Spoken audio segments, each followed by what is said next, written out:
Good afternoon. I certainly thank you for allowing me at this time to once again invade your space as I discuss with you the beautiful Berry Hill Mansion. We thank you for allowing us to be a part of your afternoon. This morning we talked about how Eliza Bruce and James Bruce decided on what type of building to erect to live in, and we took you up to the New England states where she eventually decided on the Second National Bank building of Philadelphia. So the building we are standing in is patterned directly after the Second National Bank in Philadelphia, Pennsylvania. So as we speak now, we are standing in the old mansion on the second floor.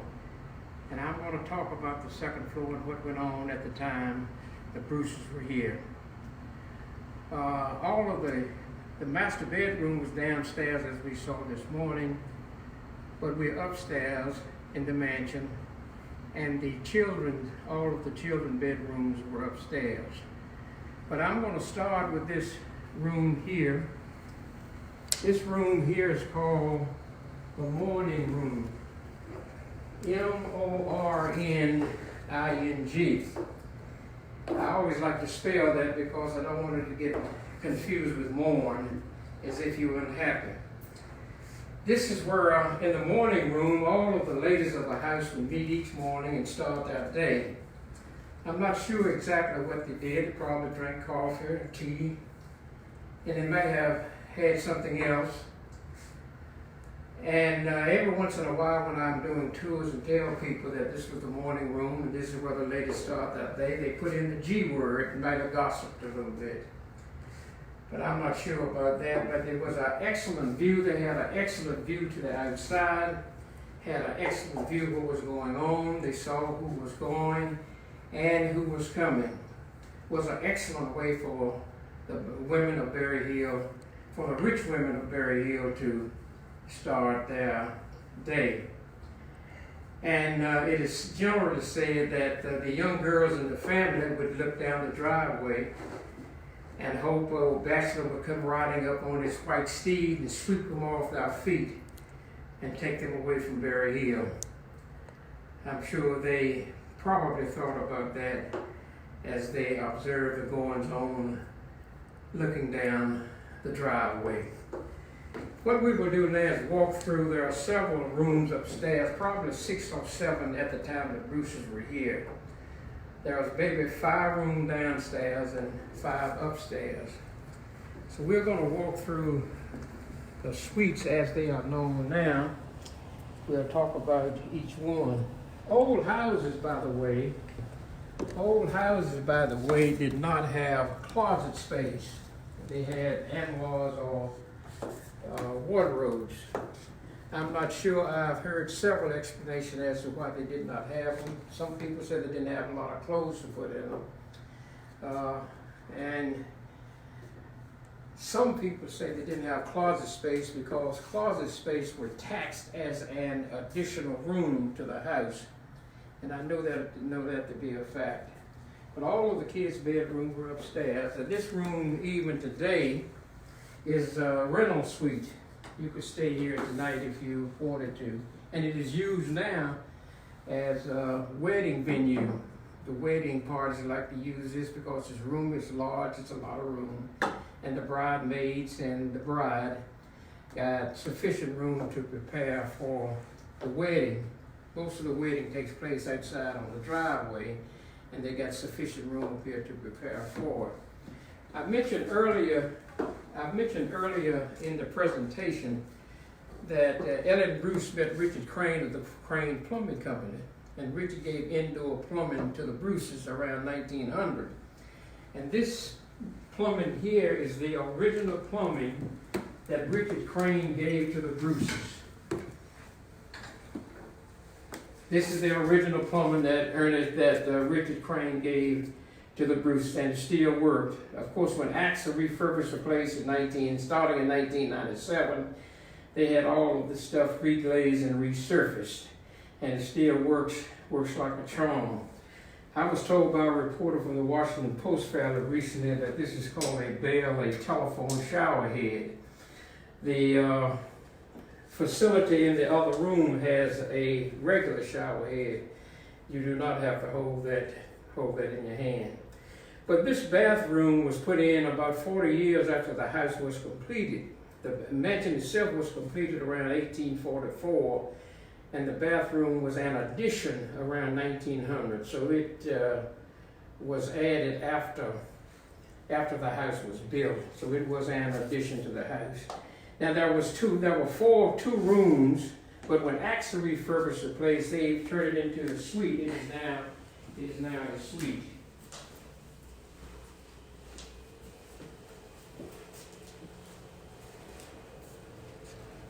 Beautiful suite.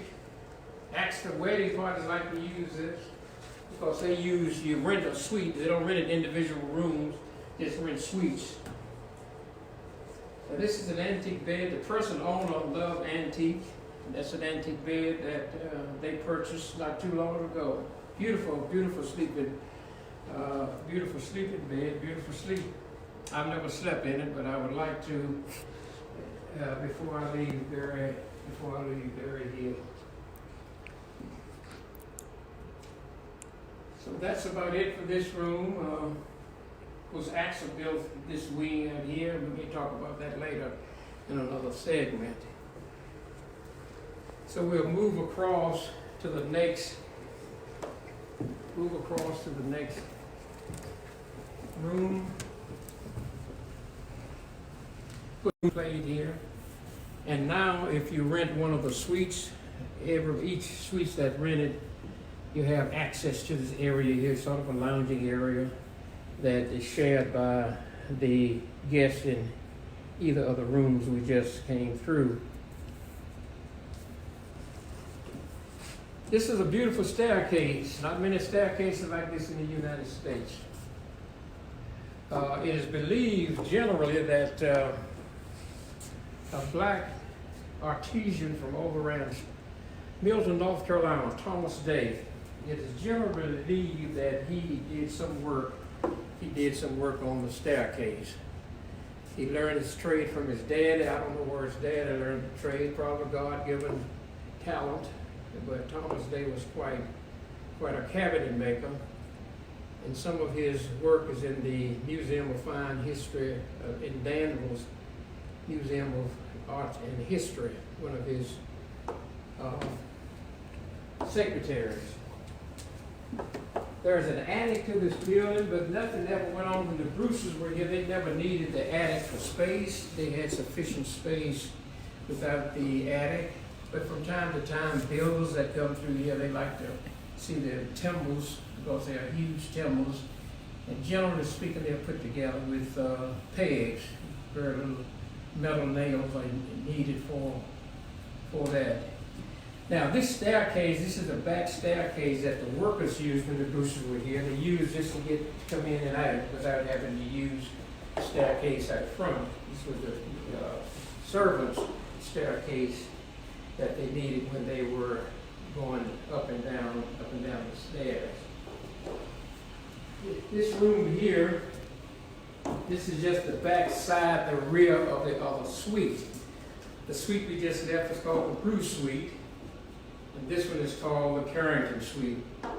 And we have a lot of weddings here at Berry Hill now. Of course, the wedding parties like to use this. We had 50 weddings here in 2011. Had a little less of that since then, but we still have a lot of weddings take place at Berry Hill. But this is the back side, and we said earlier that all of the rooms had mantelpieces, and it probably burned coal. And heating was a real problem here at the time the Bruces were here. Mr. Bruce himself had some health issues, hoping that the milder climate over there would aid his problem. He has some upper respiratory problems. And Mrs. Bruce, they wrote back and forth a lot while he was down there. And we found some of her letters where she wrote to him, said, while you were basking in the warmth of the Havana sun, we were shivering by the fireplace at Berry Hill. So heating was a real problem. Fireplace burned coal because it was very shallow. It burned coal at the time. It is not operational now, but it's there. This is the other bathroom, and this is that good bath in that thing. But that's the original that was put in at the time the mansion was built around. About the time Richard Crane gave plumbing to the Bruces around 1900. And as I said, AXA had the tubs reglazed and resurfaced, and this is the original commode around 1900. So this is on the other side of the mansion. Some people prefer this one. Some people prefer the other one. I don't know which one you prefer, but if you ever have the pleasure of coming here one night, we'll use for a night or two, or three for that matter. We'll be glad to have you. Here at Berry Hill.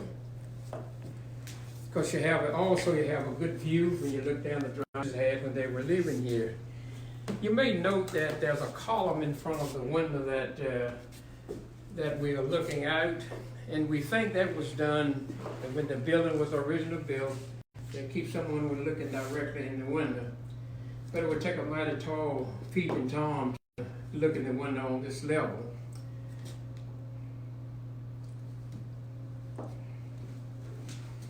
Going on upstairs, we'll move back out here.